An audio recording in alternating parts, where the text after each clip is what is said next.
একটু রোদ বেশি, মাঝে মাঝে রোদ কমছে। আমরা আশা করব ইনশাআল্লাহ পরিবেশ আল্লাহ অনুকূল করে দেবেন। রোদের মাঝে দীর্ঘক্ষণ বসে থাকা কষ্টকর। সামিয়ানাটা আরো একটু বড় করে দিলে ভালো ছিল, কিন্তু ওনারা ছোট করেছেন, ভেবেছেন রোদ হয়তো তত বেশি হবে না। রোদ মনে হয় আগের চেয়ে একটু কমছে নাকি? তো যারা দাঁড়িয়ে আছেন তারা একটু বসে গেলে পরিবেশটা কি সুন্দর হতো না? রাস্তায় যারা দাঁড়িয়ে আছেন আর কি, ওয়াজ শুনতে যেহেতু এসেছিনি, একটু কষ্ট করে যদি ওয়াজ করার পরিবেশটা করে দিতেন। কারণ পরিবেশ না হলে ফুল বাগানও সুন্দর হয়ে সেজে ওঠে না। আমি আপনাদের সম্মুখে পবিত্র কোরআন মাজিদ থেকে সূরাতুন নহলের ৩৬ নম্বর আয়াতের অংশ বিশেষ তিলাওয়াত করেছি।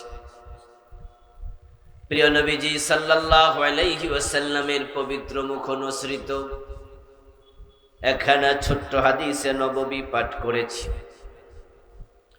আল্লাহ তাআলা তৌফিক দান করলে এখান থেকে কিছু কথা বলবো ইনশাআল্লাহ।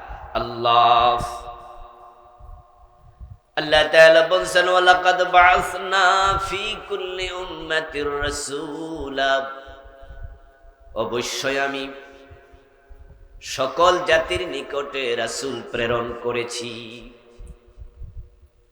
এটা আল্লাহর বড় দয়া। পৃথিবীর কোন জাতি রাসূল থেকে বঞ্চিত হন নাই। পৃথিবীতে ভাষার সংখ্যা অনেক, দেশের সংখ্যা অনেক। এক দেশের ভাষা আরেক দেশের ভাষার সাথে মিল নাই। এই জন্য আল্লাহ তাআলা প্রত্যেক ভাষার জন্য আলাদা আলাদা নবীও পাঠাইছে। সুবহানাল্লাহ। যেন মানুষ আল্লাহর কথা সহজে হৃদয়ঙ্গম করতে পারে।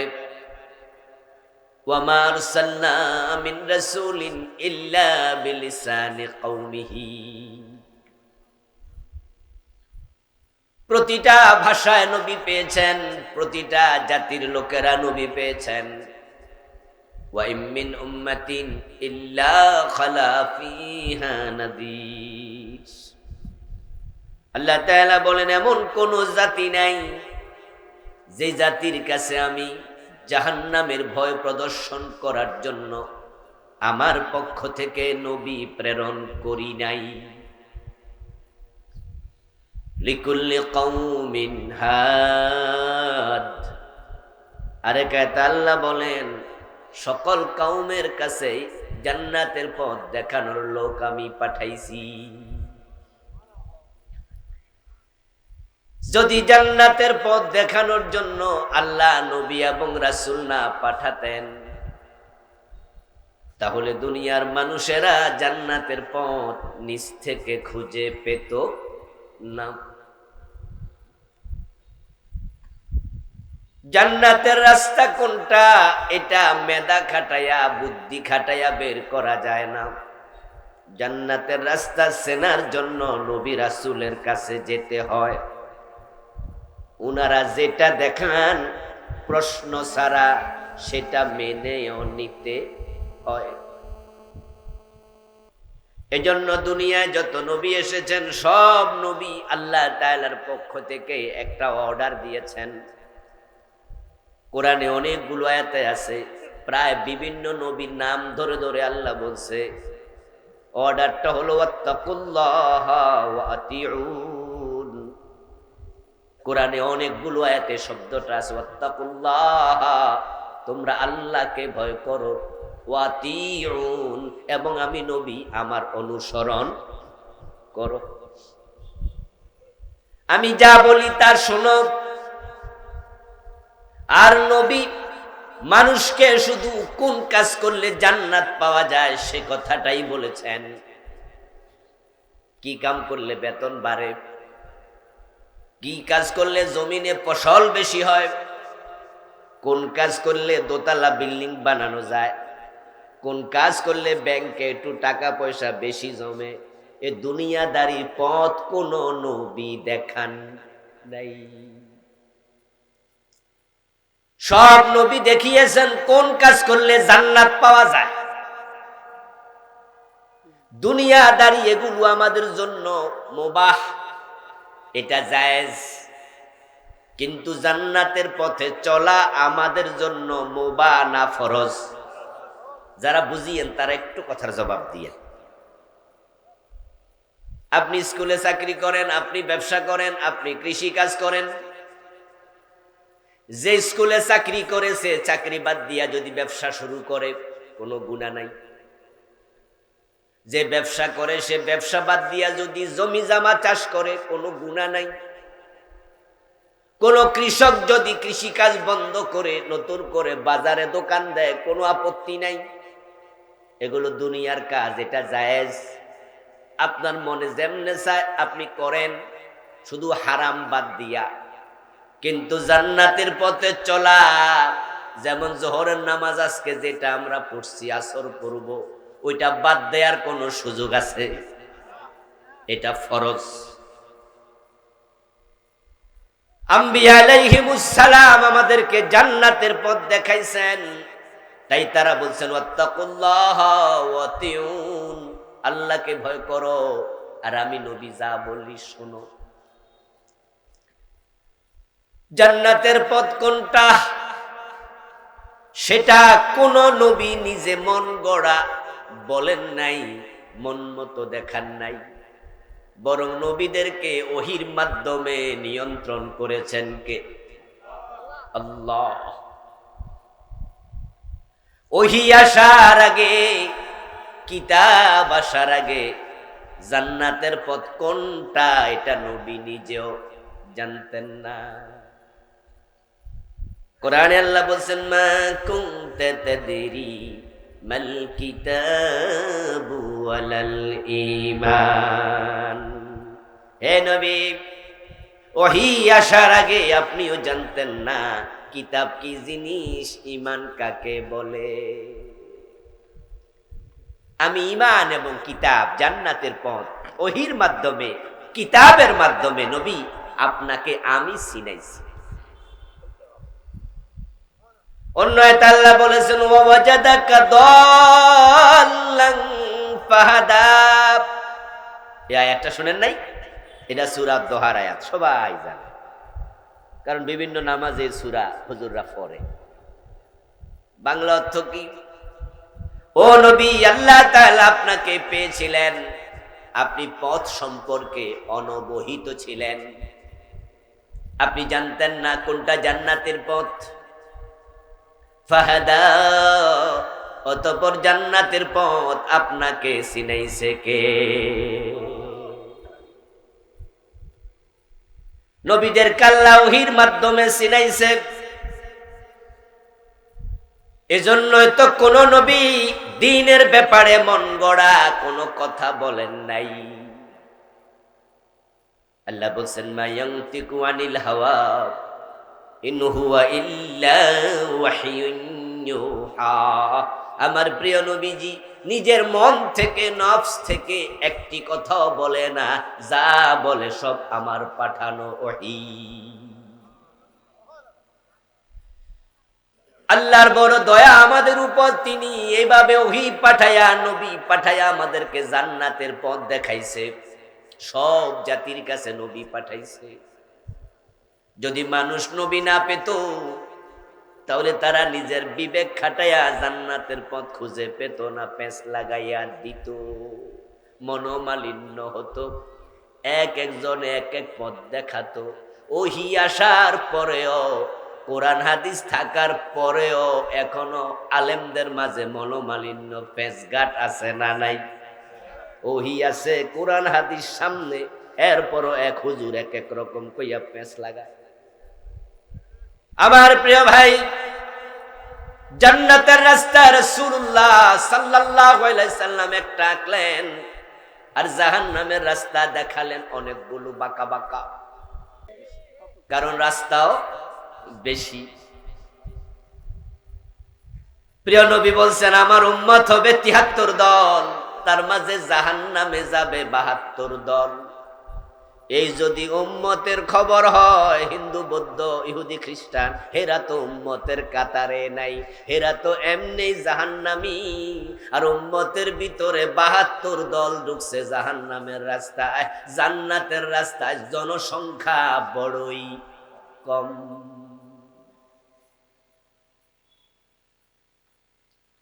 একটি জান্নাতের রাস্তা, নবী অসংখ্য গণিত দাওয়াত ছিল একটা। এখন জান্নাতে যেতে হলে সেই একটা রাস্তায় আপনাকে আমাকে ঢুকতেই হবে, এখানে কোনো কম্প্রোমাইজ করা যাবে? ওই রাস্তায় যারা ঢুকবেন তাদেরকে একটি দাওয়াত মেনে নিতে হবে, যেই দাওয়াতটা আল্লাহর নবীগণ দিয়েছেন।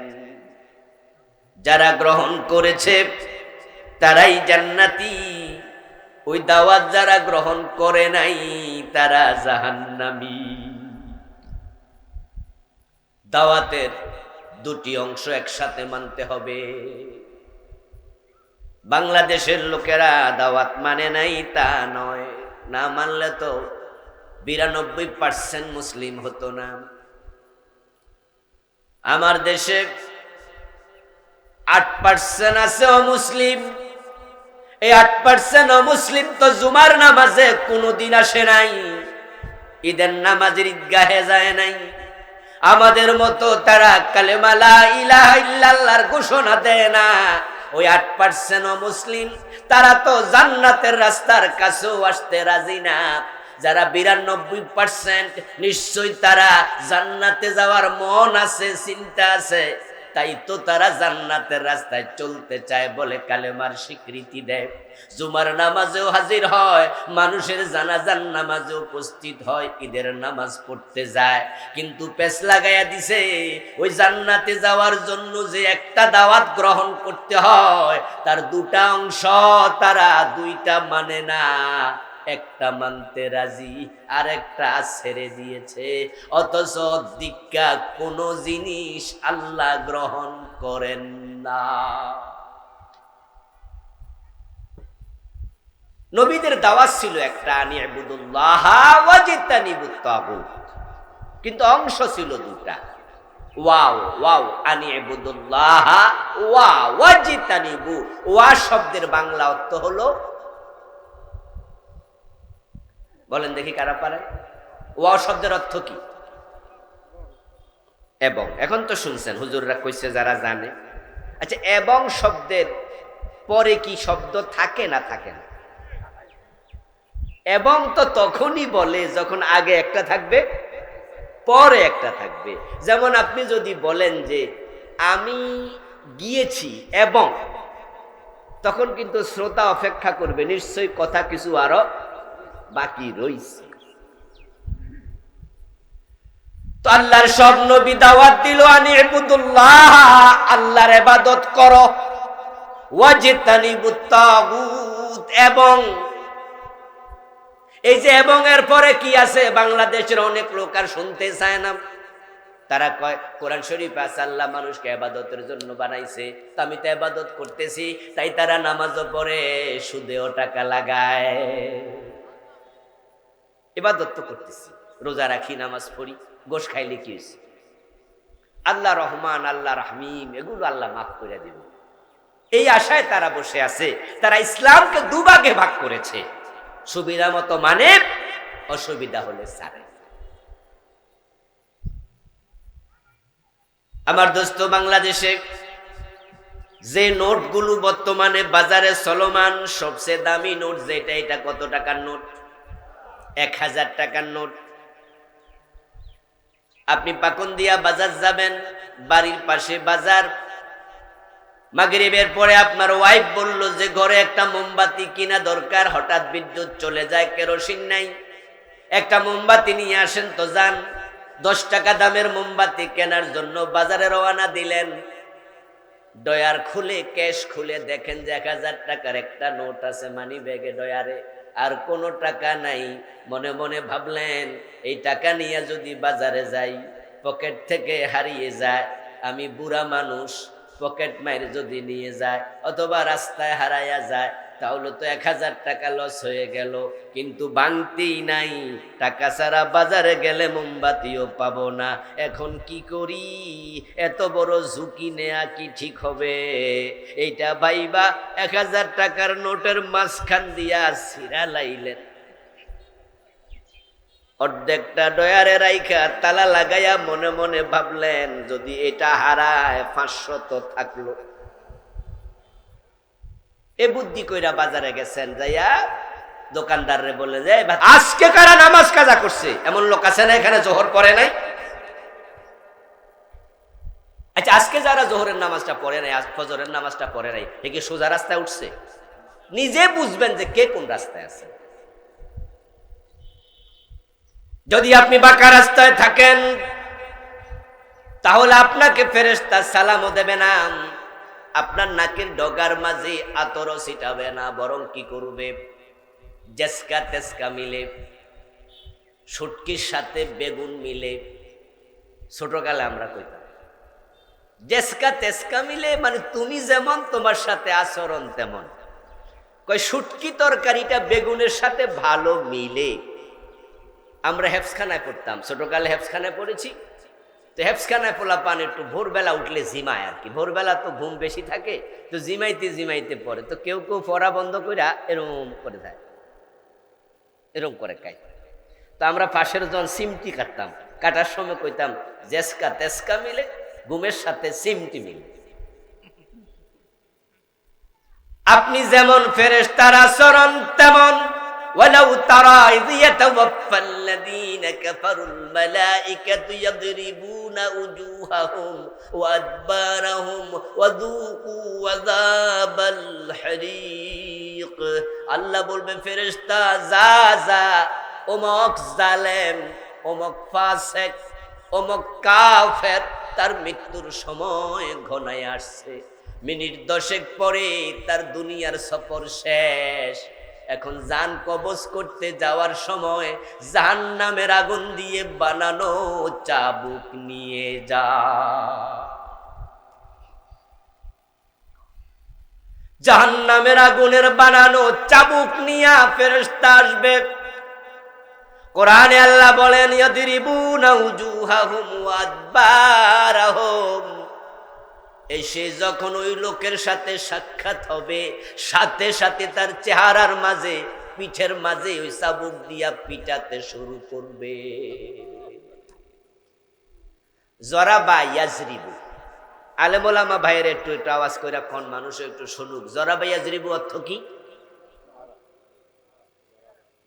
জেনারেল লোক দেখি জানে, ফিটনি দেয়া, মারা। ইয়াদরিবুনা, এক বছর না বহু বছর? বহু বছর। ফেরেশতা কিন্তু একজন আইব না, একজন আসবে না। আপনাদের এলাকায় খুনের মামলার আসামি 10 বছরের কয়েদি পালায়া রয়েছে, ফেরারি, রায় হয়ে গেছে 10 বছরের আসাম, আপনার কি জেলখানা, এরপরে ফাঁসি, পলায়া আছে। যদি পলায়া থাকে, হঠাৎ একদিন পুলিশের সামনে পড়ছে, চা দোকানে বৈশা চা খায়, এলাকার কেউ থানায় ফোন দিয়েছে, ওসি সাহেব ওই খুনের মামলার আসামি তো এলাকায় আসছে। তখন উনি আবার সাথে সাথে সাদা পোশাকে পুলিশ পাঠাইয়া দেয়। পুলিশ কি একজন পাঠায় না একাধিক? নিয়ম কি? ইয়েস, কারণ এর মতো আসামি ধরতে একজন পাঠানোটা নিরাপদ না, এটা নিয়মও না। পুলিশ আসবে 5 জন 7 জন 4-5 জন কমপক্ষে। আসার পরে আপনার চা দোকানে বসে যে ওই আসামি চা খায়, ও বেটারে পাইলে জড়াইয়া ধরে কপালে 2টা চুমু দেবে, ঠিক না?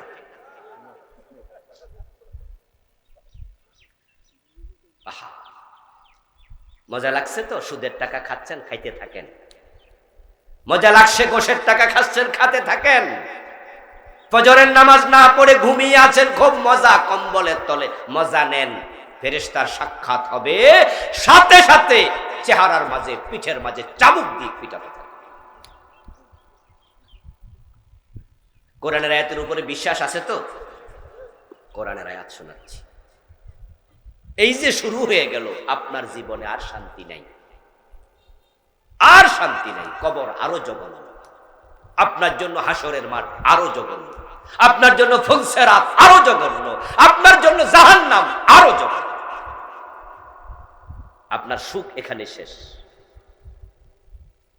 আর যারা আছেন যে না, আল্লাহ তাআলা আমার কম দিছে, আমি কমেই খুশি, আমি যদি কুড়ে ঘরে থাকতে হয় তো কুড়ে ঘরে থাকলাম, মাটির ঘর বানাইয়া থাকে, এমন লোক আছে না? একসময় তো অ্যাভেলেবেল মাটির ঘর ছিল রে ভাই, মাটির ঘরে থাকলাম, টিনের ঘরে থাকলাম, সাইকেলে চালালাম, শুটকি তরকারি দিয়ে খেলাম। আমি আল্লাহর জান্নাত চাই। আপনার এই 50 বছর 60 বছর কেটে যাবে, আপনার দুঃখ যেদিন শেষ সেদিন থেকে ফেরেশতার সালাম শুরু, এমন নেয়ামত শুরু, এই নেয়ামত আর কোনোদিন শেষ হবে না। ফেরেশতারা আপনার রূহটাকে সালাম দিয়া কবজ করে জান্নাতি রেশমি কাপড়ে ঢুকাইয়া চুমু দিতে দিতে আদর করতে করতে ইল্লিয়িনে নিয়ে যাবে। তারপরে আপনি কবরে যাবেন, ওই রূহটাকে কবরে পাঠিয়ে দেবে। 3টা প্রশ্নের উত্তর দেওয়ার পরে আল্লাহ বলবে কবর আর মাটির ঘর যেন না থাকে, এটাকে জান্নাত বানিয়ে দাও। জান্নাতের বিছানা হবে, জান্নাতের পোশাক হবে, কবরকে প্রশস্ত করে দেয়া হবে, জান্নাতের সাথে দরজা খুলে দেয়া।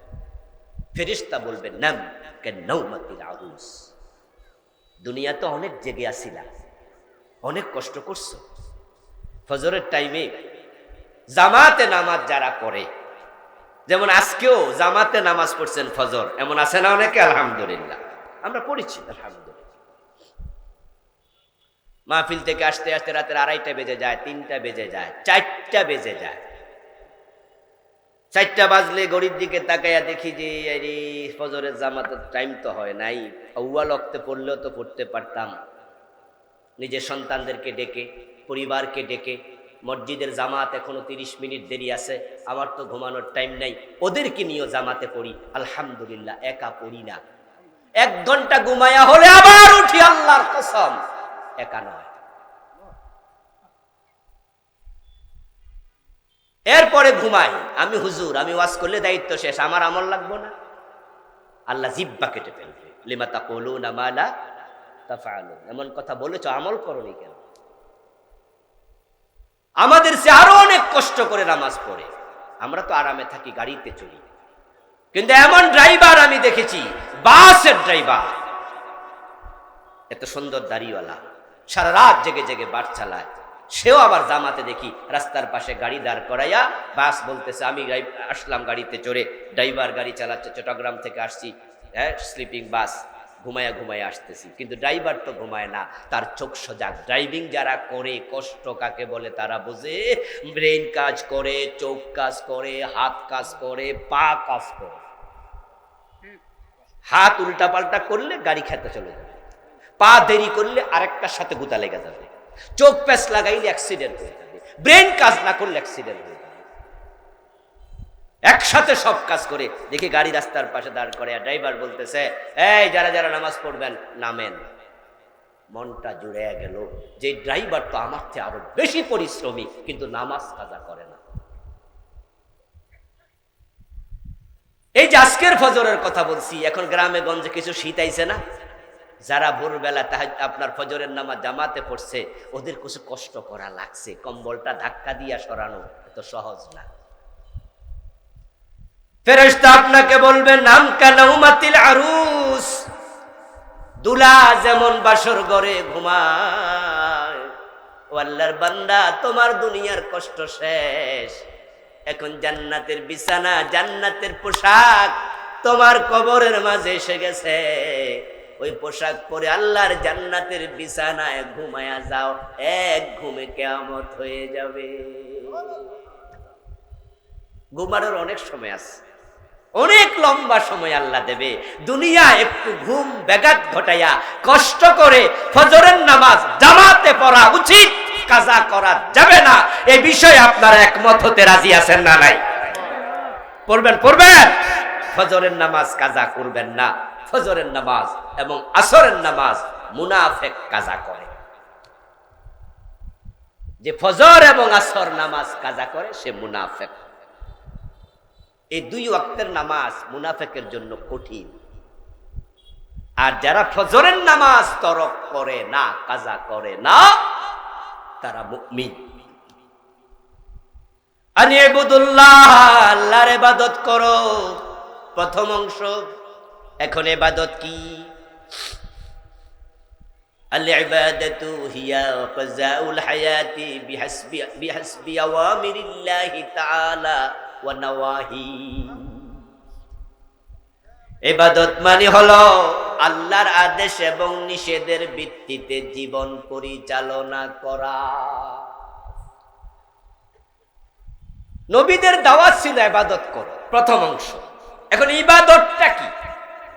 আপনি যে নামাজ পড়ছেন, রোজা রাখছেন, এগুলো ইবাদত নয়, এগুলো ইবাদতের অংশ। যেমন এই যে আমার মাথাটা যদি এখান দিয়া কেটে এটা আলাদা একটা বলে রাখে, প্লেটে রাখে, আর কাউকে জিজ্ঞাসা করা হয় এটা কি, আমরা কি কেউ বলবো এটা মানুষ নাকি বলবো মাথা? যদি ফুসফুস বের করা হয় এটার নাম কি মানুষ না ফুসফুস? এটা যদি কেটে ফেলা হয়, আলাদা করা হয়, এটা কি মানুষ না হাত? তো মানুষ কই? মানুষ হলো সবগুলো যখন একসাথে। নামাজের নাম নামাজ, রোজার নাম রোজা, হজের নাম হজ, যাকাতের নাম যাকাত, পর্দার নাম পর্দা, জিকিরের নাম জিকির, এক একটা এক এক নাম। সবগুলো যখন এক জায়গায় হয় তখন তার নাম হয় ইবাদত। ইবাদত হলো দুটি অংশের সম্মিলন, দুটি জিনিসের সমন্বয়। একটা হলো কিছু করণীয়, আরেকটা হলো কতিপয় জিনিস বর্জনীয়। কিছু করো, কিছু ছাড়ো, দুটা একসাথ হবে, তার নাম হবে ইবাদত। যে নামাজ পড়ে সুদ খায় সে ইবাদতকারী না, বরং সুদ খেলে ৭৩টা গুনাহ, সবচেয়ে ছোটটা হলো নিজের মায়ের সাথে জেনা। তো জেনাকারী ইবাদতকারী হয় কেমনে?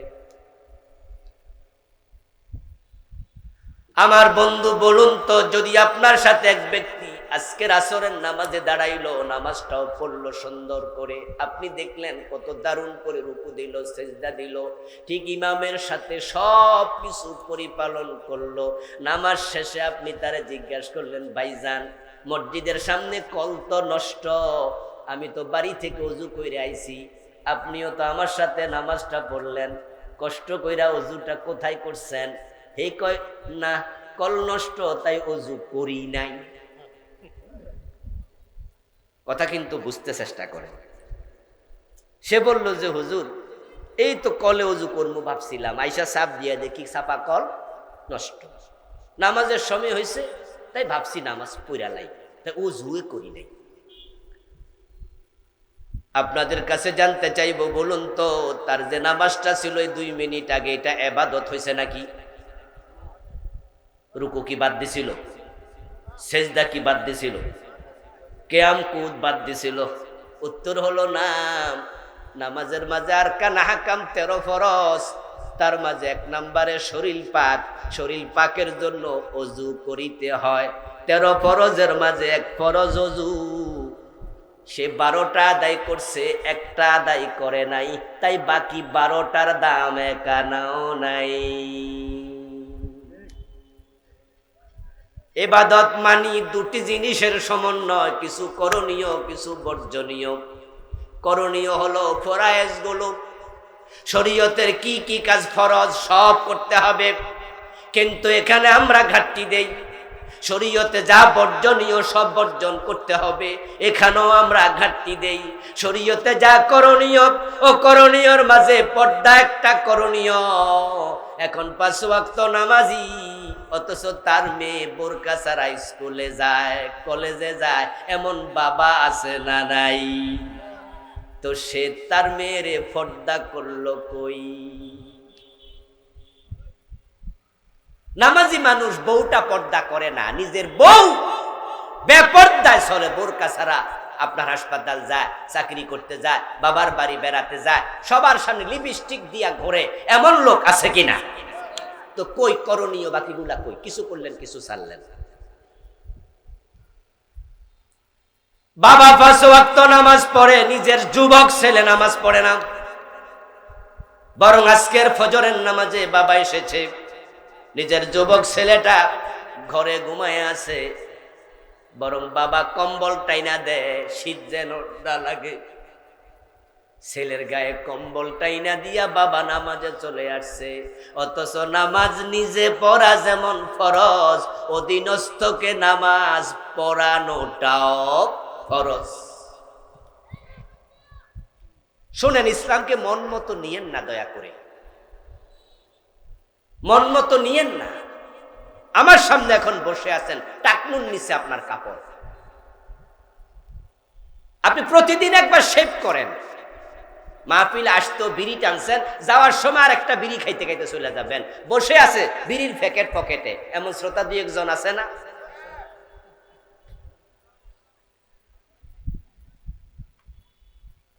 وَأَمُرْ أَهْلَكَ بِالصَّلَاةِ وَاسْتَبِرْ عَلَيْهَا।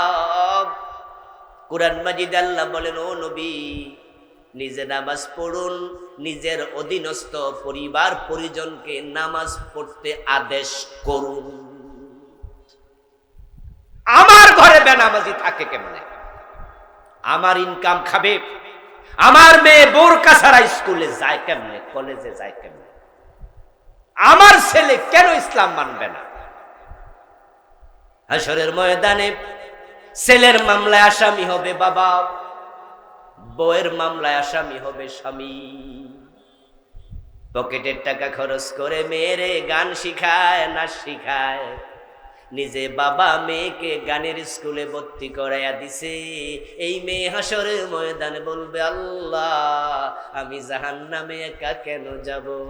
আমি বেপরদায় চলেছি, বাবা বাধা দেয় নাই, উল্টা বাবায় তো গানের স্কুলে ভর্তি করাইছে। আমার বাবারে ডাকো, নাজআলহুমা তাহতা আকদামিনা লিয়াকুনা মিনাল আসফালিন। বাবারে আজকে পায়ের তলায় রেখে জাহান্নামে যেতে চাই। স্ত্রী একই মামলা দেবে, আল্লাহ, আমার স্বামী আমাকে বোরকা পড়তে বলে নাই, বাধ্য করে নাই। এজন্য শরীয়তের যে করণীয় গুলো আছে এগুলো শিখবেন, একদিন রোয়াবে না, নিজ দায়িত্বে শিখবেন ফরজ গুলো, ওয়াজিব গুলো। যেখানে ঠেকে যাবেন ওখানে তওবা করবেন। আমি আবুল কালাম আজাদ ইসলামের সব বিধান 100% আমিও মানতে পারি না, মানি না, হয়ে যায়। নিজে মানুষ, চোখের খেয়ানত হয়ে যায়, মুখের খেয়ানত হয়ে যায়, পরে বুঝিয়ে কাজটা করা আমার ঠিক হয়নি। তখন কি করি?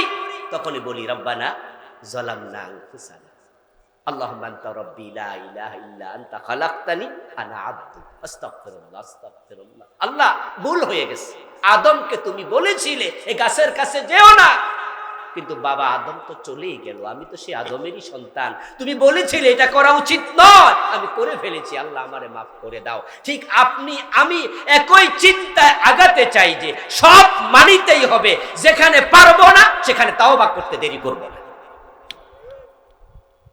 রাসূল বলছে, আলা কুল্লুকুম খাত্তাউ খায়রুল খাত্তাইন আত-তাওয়াবুন। ও আল্লাহর বান্দারা, তোমরা সবাই গুনাহ করবে, তোমরা গুনাহগার, তবে তোমাদের মাঝে আল্লাহ তাকে সবচেয়ে বেশি ভালোবাসে যে গুনাহ করলে তাওবা করে। ওয়াজতানিবুত তাগুত, তাগুতের সাথে সম্পর্ক রাখা যাবে না, সেটা আবার কি জিনিস? এটাই তো বাংলাদেশে সবচেয়ে ঝামেলার অংশ, যেটা ওয়াজ নসিহত কম হয়। তাগুত হলো সেই শক্তি, যেই শক্তি আল্লাহর জমিনে আল্লাহর দিন কায়েম করার পক্ষে না, বরং দিনের উল্টা আইন বানায়। তারা দিন মানে না, আমাদেরকেও মানতে দেয় না, এমন শক্তির পক্ষে থাকা যাবে না। চোর ধরে হাত কাটো, আল্লাহর দ্বীনের মাঝে বিধানটা আছে কিনা?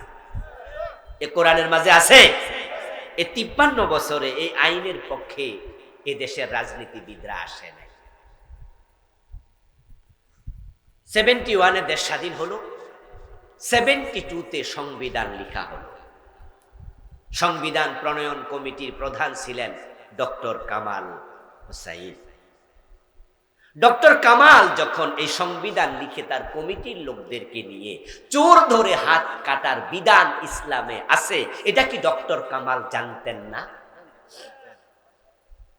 উনি এটা সংবিধানে ঢুকান নাই, ঢুকালেন ব্রিটিশদের রেখে যাওয়া আইন, চোর ধরে জেলে দাও।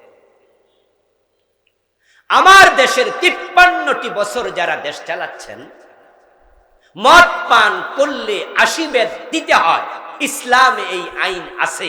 আমাদের নেতারা কি এটা জানেন না? তারা আইন বানালেন যে না, গরিবের ছেলে মদ খেলে তাকে জেলে দিতে হবে, আর যারা ধনীর ছেলে তারা যদি হোটেল শেরাটনে গিয়ে খায় তাহলে জেল নাই, কোনো অসুবিধাও নাই। আইন দেখছেন কি বুদ্ধি! মাইক হাতে নিয়ে আমাদের নেতারা মাঝে মাঝে বক্তৃতা দিতে আমরা দেখেছি যে আমাদের সরকার মাদকের বিরুদ্ধে জিরো টলারেন্স নীতি ঘোষণা করেছে, কোনো ছাড় দেয়া হবে না। হুজুর, আপনারা একটু দয়া করে যুবকদেরকে মাদকের বিরুদ্ধে কিছু নসিহত করেন, মাদকে দেশটা শেষ। আমি মুস্কি মুস্কি হাসি। নেতা, আপনার ভাষণ শুনে মনে হয় মাদকের বিরুদ্ধে আপনার অবস্থান কত স্ট্রং, কত শক্ত, অথচ মাদকের বিরুদ্ধে আপনারা যে অধিদপ্তর বানাইছেন, সরকারি অফিস বানাইছেন, ওইটার নাম দিছেন মাদক নিয়ন্ত্রণ অধিদপ্তর। দিতে পারতেন মাদক নির্মূল অধিদপ্তর। কি নাম দিছে? নির্মূল না নিয়ন্ত্রণ? যারা জানেন তারা বলেন। আমাদের দেশে মাদকের বিরুদ্ধে যেটা আছে ওটা কি নির্মূল না নিয়ন্ত্রণ? আচ্ছা, নিয়ন্ত্রণ শব্দের অর্থ কি? বাদ দেয়া। হ্যাঁ, বুদ্ধি দেখেন। এই ড্রাইভার, 80-তে গাড়ি চালাও কেন? 90-তে চালাচ্ছ কেন? নিয়ন্ত্রণে চালাও। এর মানে বন্ধ করে খারাইতে হবে। এর মানে আমি বুঝাইছি 60-70-এ চালাও, 50-এ চালাও। উনারা দিলেন মাদক নিয়ন্ত্রণ অধিদপ্তর, এর মানে হচ্ছে কিছু কিছু খাও। মাইক হাতে নিয়ে বলছে আমরা সিরিয়াস, অফিস বানাইলো নিয়ন্ত্রণ, এর মানে হলো হোটেল শেরাটনে, হোটেল সোনারগাঁতে, হোটেল রেডিসনে মদ খাওয়ার জন্য লাইসেন্স দিয়ে বসে আছে, ওপেন দিবালোকে মদ বিক্রি করছে, বারের মাঝে মদ খেয়ে নাচছে, সাথে নর্তকী সহ। কারা তারা? এই নেতারা, নেতাদের সাঙ্গপাঙ্গরা। যারা ধনী তারা বড় চালাক, তারা মদ খাওয়ার রাস্তা খুলে দিয়েছে। অধিকাংশ নেতা, সবাই না, কিছু ভালো আছে, অল্প। আমার বন্ধু, এখন যদি আপনার বাড়িতে চোর ঢোকে আর আপনি এটা আনান আপনাদের চেয়ারম্যানের অফিসে, চেয়ারম্যান সাহেব যদি চোরটা ধরে হাত কেটে দেয়, চেয়ারম্যান গিরি থাকবো নি? সাথে সাথে আমাদের 71 টেলিভিশন হাজির হয়ে যাবে। প্রথম আলো পত্রিকার সাংবাদিক, কি নাম এটা? প্রথম আলো। প্রথম আলো নয়। এই দেশে যত যন্ত্রণা, ষড়যন্ত্র, প্রত্যেকটার পিছনে প্রথম আলো, ডেইলি স্টারের হাত আছে। জঘন্য পত্রিকা, জনকণ্ঠ। ওরা ধরে এসে যাবে, রিপোর্ট করে দেবে চেয়ারম্যান চোর ধরে হাত কেটেছে, তার বিরুদ্ধে রাষ্ট্রদ্রোহ মামলা হয়ে যাবে। থানায় নেবেন, ওসি যদি হাত কেটে দেয় ওসির চাকরি চলে যাবে। আদালতে দেবেন, হাকিম যদি অর্ডার দেয় হাত কেটে দাও, হাকিমের চাকরি চলে যাবে। অথচ আল্লাহর কোরআনে আছে চোর ধরে হাত কাটো, চাকরি কেন যায়? কারণ আমাদের দেশের সংবিধান যারা লিখেছে তারা এটা লেখে নাই, বলবে সংবিধান বিরোধী আদালতের আইন, সংবিধান বিরোধী ওসির ভূমিকা, সংবিধান বিরোধী চেয়ারম্যানের ভূমিকা, তা রাষ্ট্রদ্রোহ মামলা দেও। এতে বোঝা যায় কিছু লোক আছে আল্লাহর আইন মানে না, আমাদেরকেও মানতে দেয় না, ওরাই হলো তাগুত। এখন বাংলার এই জমিনে আল্লাহর আইন প্রতিষ্ঠার জন্য আপনার ভূমিকা কি? তাগুতের সাথে সম্পর্ক যদি ছিন্ন করেন, তাহলে কোরআনের আইনের পক্ষে আপনাকে কাজ করতেই হবে। আকিমুস সালাহ, এই আয়াত যেমন কোরআনে আছে, আকিমুদ্দিন এই আয়াত কোরআনেই আছে। নামাজ কায়েম করো, তাই আলহামদুলিল্লাহ আমরা সবাই কম বেশি নামাজ পড়ি, নামাজের প্রতি আগ্রহী, কিন্তু আকিমুদ্দিন, দিন কায়েম করো, এ বিষয়ে অনেক মানুষ একবারে বেখবর। কিছু ধরলেন, কিছু মানলেন, কিছু মানলেন না, কিছু ধরলেন, কিছু ধরলেন না।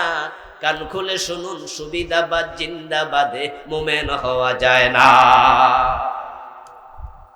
আমরা নামাজিরা, আমরা ইসলামপন্থীরা, যারা খারাপ মানুষ তাদেরকে বাদ দিয়া যদি এই দেশের তাবলীগ জামাত, এই দেশের পীরের মুরিদেরা, এই দেশের নামাজিরা, আলেম উলামারা, আমরা কোরআন প্রেমিকেরা একমত হয়ে যাই, আল্লাহর এই জমিনে তার দিন কায়েম করতে 6 মাসের বেশি লাগবে না। এবার একটি সুযোগ এসেছে। আপনারা ইতোমধ্যে শুনেছেন নতুন সংবিধান প্রণয়নের জন্য অলরেডি প্রস্তাবনাও এসেছে। সরকার কমিটি বানাচ্ছে, অলরেডি পরামর্শ নেওয়া শুরু করেছে। 53 বছর যে সংবিধানে চলছে, এই সংবিধান দেশটাকে শান্তি দিতে পারে নাই, বৈষম্য মুক্ত সমাজ দিতে পারেনি, বরং এই সংবিধানকে দোহাই দিয়া জালেমরা এতটা জুলুম করেছে, দেশটাকে তারা তলাবিহীন ঝুড়িতে পরিণত করেছে। তাদের বাড়ির পিয়ন 400 কোটি টাকার মালিক বনে গেছে। আর আমরা সাধারণ মানুষ 13 টাকা 14 টাকা দিয়ে একটা ডিম কিনে খাওয়া লাগে, 70 টাকা সবজির কেজি। আমাদের সব টাকা তারা চুরি করে ফেলেছে। শুধু এস আলম কোম্পানি ইসলামী ব্যাংকের 18টি শাখা থেকে 80,000 কোটি টাকা পাচার করেছে। তাহলে ব্যাংক তো আছে আরাফা, এক্সিম, SIBL, আরো কত, তারা 8 থেকে 10টা ব্যাংক তাদের অধীনে। এস আলম গ্রুপ এই যে 80,000 কোটি টাকা মাত্র 18টি শাখা থেকে পাচার করলো, আপনি কি ভাবেন এতে কি উপরওয়ালাদের হাত নাই? ওদের অনুমতি নাই? বরং ওরা ভাগ বাটোয়ারা করে খাইছে। এই জন্য এখন আওয়াজ উঠেছে যে সংবিধান দরকার নাই, এটা চেঞ্জ করো। আমরা আপনাদের কাছে আহ্বান রাখতে চাই, আল্লাহর কোরআন যদি সংবিধান হয়ে যায়, এ দেশে শান্তি আসতে বেশি দিন লাগবে না। আল্লাহর কোরআনকে সংবিধান হিসাবে এই দেশে প্রতিষ্ঠিত করার আন্দোলন শুরু করা দরকার আছে না নাই? আছে। আসলে হযরত ওমর কোরআন দিয়ে অর্ধ দুনিয়া চালাইছে, দেখিয়েছেন শান্তি কাকে বলে। রাসূলুল্লাহ সাল্লাল্লাহু আলাইহি ওয়াসাল্লাম মদিনা রাষ্ট্রটি 10 বছর আল্লাহর কোরআন দিয়ে চালাইছে, শান্তি এসে গেছে, খায়রুল কুরুনি কারনি হয়ে গেছে। এজন্য আসুন আমরা আল্লাহ তাআলার দেয়া এই কোরআনকে আমাদের জীবনে মেনে নেই, করণীয়গুলো আমরা করি, বর্জনীয়গুলো বর্জন করি, আল্লাহর নবীদের আহ্বানের সাথে একাত্ম হই, সবাই দলে দলে আল্লাহর জান্নাতে যাওয়ার সুযোগ আল্লাহ করে দেয়, সে কাজে এগিয়ে যাই। আল্লাহ তৌফিক দান করুন, বলি আমিন। প্রিয় ভাইয়েরা, আসরের আজান এখনই হয়ে যাবে, আমরা সংক্ষিপ্ত দোয়া করে একসাথে বিদায় নিতে চাই। রাস্তার উপরে আমার কালো গাড়িটা আছে, সেখানে আমার লেখা 8টি বই আছে। আমি আলহামদুলিল্লাহ 8টি বই লিখেছি। এই মাসে গত মাসে একটি বই এসেছে নতুন, বইটির নাম হচ্ছে যেমন ছিলেন প্রিয় রাসূল সাল্লাল্লাহু আলাইহি ওয়াসাল্লাম। আল্লাহর নবীর জীবনের উপরে সিরত সুরত সবকিছু, পরিবারের উপরে আছে, পরকালের উপরে, শিরকের উপরে, বেদাতের উপরে, নামাজের উপরে, মেরাজের উপরে। যারা নিতে চান ড্রাইভার শিট থেকে সংগ্রহ করুন। আল্লাহ তৌফিক দিন।